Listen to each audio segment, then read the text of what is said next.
Olá, gente. Eu me envolvi num acidente com o meu Model 3 no final de outubro e nesse vídeo eu vou falar para vocês como que foi aquela experiência e como que foi ficar sem meu carro por alguns dias. Bom, primeiramente, esse vídeo acho que vai ficar mais longo do que eu espero, então o índice está aqui na descrição se você quiser ir direto para a parte que te interessa. Bom, o acidente aconteceu da seguinte maneira: foi dentro da cidade, em uma rua, não foi em rodovia. Eu parei no farol vermelho e a pessoa vindo atrás de mim diminuiu a velocidade, como vocês estão vendo no vídeo, o vídeo da câmera traseira do carro, diminuiu a velocidade, mas não parou completamente, continuou com o carro em movimento e bateu na traseira, no para-choque traseiro do meu carro. Essa imagem que vocês estão vendo, interessante notar que a câmera traseira, ela não fazia parte da Tesla Cam. Então tenho câmeras que gravam todo o tempo ao redor do carro, tem uma câmera frontal, duas câmeras laterais e essa câmera traseira, mas até a versão 9 do software, essa câmera traseira não fazia gravação de vídeo e ela começou a gravar vídeo somente com a versão 10 do software, que aconteceu algumas semanas antes desse acidente acontecer. Então essa foi a única câmera que capturou o acidente em detalhes e fiquei feliz de saber que é uma opção que eu tinha quando o acidente aconteceu. Mesmo assim, eu não precisei dessa imagem para nada. Foi só, estou compartilhando com vocês, foi bem legal poder ver o acidente, como aconteceu, mas eu não precisei dessas imagens. Como vocês viram nas imagens, o outro carro já estava completamente arrebentado na frente. Eu não fui o primeiro carro que ele bateu. Pelo que eu vi, a gente não entrou nesse tipo de questionamento, não perguntei para ele o que aconteceu, o que você estava fazendo, mas pelo que eu vi pelo vídeo, eu tive a impressão de que ele estava com o telefone dele no para-brisas frontal do carro dele, com suporte, e eu acho que ele estava olhando para o telefone, porque pelas imagens eu vejo que ele estava olhando para frente, o rapaz estava olhando para frente, então como que ele não viu meu carro? Mas, enfim, ele foi bem legal, assumiu a culpa desde o começo. No início falou, é só colocar um corretivo aí para tampar o dano. Mas enfim, acabamos trocando informações da carteira de motorista, a informação de seguro. Ele acionou o seguro dele quase que imediatamente, me ligou de volta dizendo que já tinha acionado o seguro dele. O seguro dele me ligou, enfim, o seguro dele vai pagar por tudo, pagou por tudo, sem problema nenhum. Cara, gente fina, fiquei com pena dele, mas enfim, a culpa foi dele. Como que foi o processo de consertar o meu carro? Bom, meu carro continuou funcionando normalmente, não teve nenhum dano nos sensores do carro, tudo continuou funcionando sem problema nenhum. Foi só questão estética mesmo que eu queria arrumar o carro. Então isso aconteceu no dia 20, foi quando aconteceu o acidente. Entre o dia 21 e o dia 22, eu fiquei só procurando lugares para levar o meu carro para consertar. Eu precisei de uma lista de lugares que o seguro dele me ligou e disse, aqui está uma lista de lugares que você pode entrar em contato para levar o seu carro para arrumar. Eu não consegui encontrar nada muito perto aqui, alguma oficina local, porque as oficinas precisam estar, como se diz, aprovadas pela Tesla para consertar os carros da Tesla, certificadas pela Tesla. Mas enfim, encontrei um lugar, fica mais ou menos uns 50, 60 milhas daqui da minha região, onde eu trabalho, onde eu moro. Então entre o dia 21 e 22 só procurando locais credenciados pela Tesla. No dia 25 foi quando deixei o meu carro para consertar na oficina, foi uma sexta-feira. Quando eu levei o carro, eles fizeram uma análise, disseram que provavelmente para consertar, pelaquela análise inicial que eles fizeram, ia ficar mais ou menos $800. Eu não ia pagar nada, mas foi o valor que me deram que o seguro ia pagar. Mas logo depois que eu saí do local, eles me ligaram dizendo que havia danos atrás também. Quando eles retiraram o para-choque, tinha danos na estrutura lateral de alumínio do carro. E para consertar precisaria de mais partes, de mais mão de obra e de mais tempo. Então o valor total ficou $4.066 para consertar o carro. Então eles não trocaram o para-choque, eles somente arrumaram o para-choque, mesmo para-choque. Precisaram trocar aquele refletor que fica na parte de baixo do para-choque, aquilo tinha quebrado, eles trocaram. E trocaram também se não me engano, pelo menos uma parte de alumínio, uma peça de alumínio que fica atrás, na parte interna, atrás do para-choque. que tinha danificado. Esse dano que eles me mandaram fotos a propósito, essa foto que vocês estão vendo aí é o dano que ocorreu nessa parte de alumínio, que eles precisaram trocar essa peça toda. Bom, como que funciona então mecânico, comunicação mecânico, Tesla? Funciona dessa maneira. Eles entraram, a oficina entrou em contato direto com a Tesla, eles pediram as partes que eles precisavam encomendar, eles encomendaram. Isso aconteceu no dia 25 e no dia 28 de outubro. A Tesla enviou as partes no dia 29 e algumas partes foram entregues no dia 29 mesmo e outras peças foram entregues no dia 30. Então, solicitação 25, 28, a Tesla enviou no dia 29 e entrega no dia 29 e 30, de acordo com o e-mail que eu recebi da Tesla. No meio desse processo todo também, a oficina tem que entrar em contato com o seguro aprovou. Então tem tudo isso, essa burocracia que eles têm que tomar conta também. Sobre as peças que a Tesla enviou, não entendi exatamente tudo, mas pela tradução que eu fiz de algumas dessas abreviações que eles mandaram nesse e-mail, parece que foi um refletor, o que eles chamam de seal, ou selo, uma espécie de alguma coisa para vedar, 2 parafusos, bracket, que seria uma espécie de suporte, e o que eles chamam de breather, está escrito breather nesse e-mail da Tesla, que a tradução seria respirador. Então não sei bem o que é isso, mas enfim, foram essas partes que eles encomendaram da Tesla para consertar o meu carro.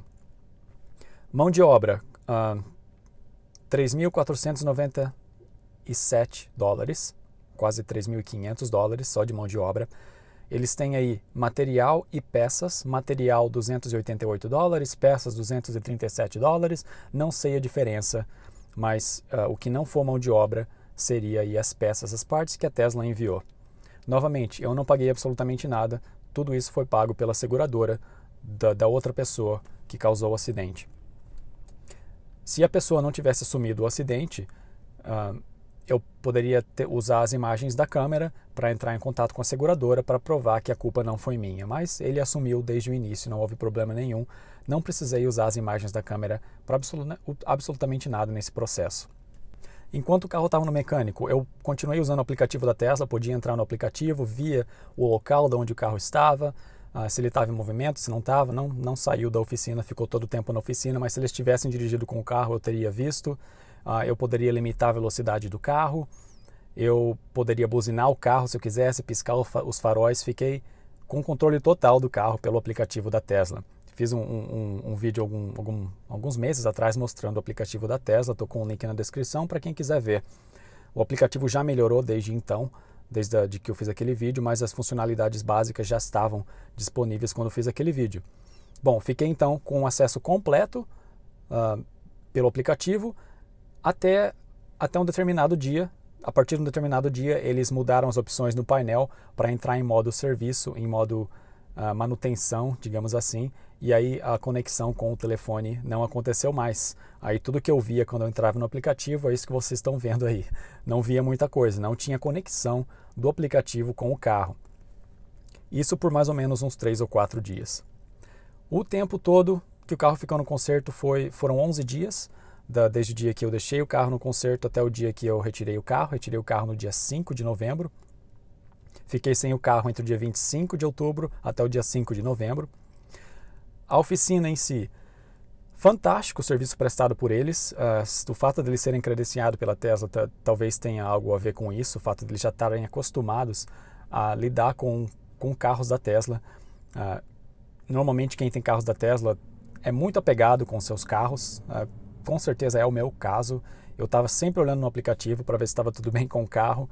E eles, a comunicação fantástica por mensagem de texto, e-mail, ligações, sempre me dando atualizações do processo todo. Fantástica a comunicação da oficina, fantástico a parte de servir ao consumidor. Enquanto eu estava sem carro, eu fiquei com o carro alugado, também pago pela seguradora da outra pessoa. Eu saí, retirei, quando eu deixei o meu carro lá no dia 25 de outubro, eu saí de lá com um carro alugado. Ele só tinha um carro enorme, foi uma Chevrolet Tahoe. É um carro enorme, é uma SUV, não é a maior SUV que a Chevrolet fabrica, mas é uma grande SUV. Eu achei o carro imenso, achei dificílimo de dirigir pelo tamanho do carro, eu não consegui me manter na faixa, não gostei do carro. Acho que foi uma combinação do fato do carro ser muito grande, eu nunca gostei de carro muito grande, o fato de eu ter saído da oficina, estar acostumado com o autopilot no meu carro, que me mantém na faixa, enfim, achei dificílimo dirigir aquele carro, um carro muito grande. Ele tem uma funcionalidade de te manter na faixa, de te ajudar o motorista a se manter na faixa, o que eu achei muito simples, né? Não achei uma coisa muito útil. Se o motorista não se mantém na faixa, começa a sair, digamos, para o lado direito, o carro levemente volta para o lado esquerdo, mas ele não volta para centralizar o carro na faixa. Ele volta até você chegar no lado, passar a faixa do lado esquerdo. E aí ele volta e te joga para o lado direito, ou seja, se o motorista ficar sem as mãos no volante, ele vai ou eventualmente sair da faixa e causar um acidente, ou ele vai ficar te jogando de um lado para o outro da faixa, que parece que é um motorista que está embriagado. Achei absurdo aquele sistema de te manter na faixa, não me ajudou em absolutamente nada. Mas claro, eu fiquei com o carro somente 3 dias, depois de 3 dias eu voltei e troquei por um outro carro, por um carro menor. Troquei por um Nissan Sentra, que é um sedã normal, um carro bem menor. A Tahoe, o carro maior SUV a propósito, fazia mais ou menos 7 km por litro. Eu ia gastar em média $15 por dia só de combustível.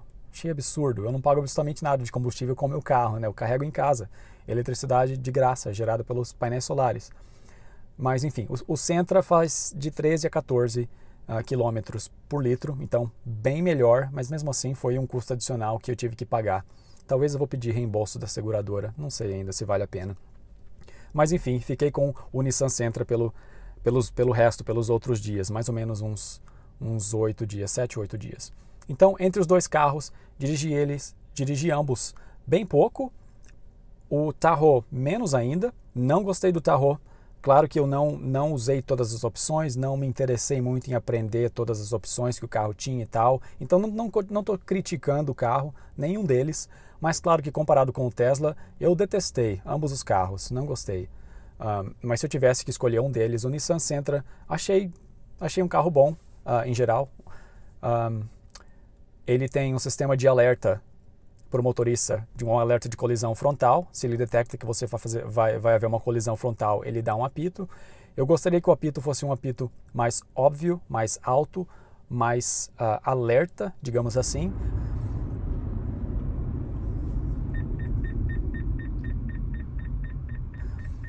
Se você tiver no telefone, talvez você não preste muita atenção, você pode não ouvir esse apito. Então, eu acho que deveria ser uma coisa mais óbvia. Mas mesmo assim, foi um sistema bom. Gostei daquele sistema de evitar colisão. E quando eu retirei meu carro, as minhas impressões de dirigir meu carro. Achei ele pesado, eu já tinha desacostumado a dirigir ele, eu achei ele pesado para dirigir. Isso porque com um carro comum, como era o caso do Nissan Sentra, quando você tira o pé do acelerador, você coloca o pé no acelerador, ele começa a se movimentar, você tira o pé do acelerador, ele continua se movimentando, ele não para. Com o Model 3, por causa do freio regenerativo, assim que você para de acelerar, ele para, não completamente, mas ele diminui a velocidade quase que bruscamente, dependendo da velocidade que você está. Então é uma diferença de noite para o dia, com uma diferença muito grande.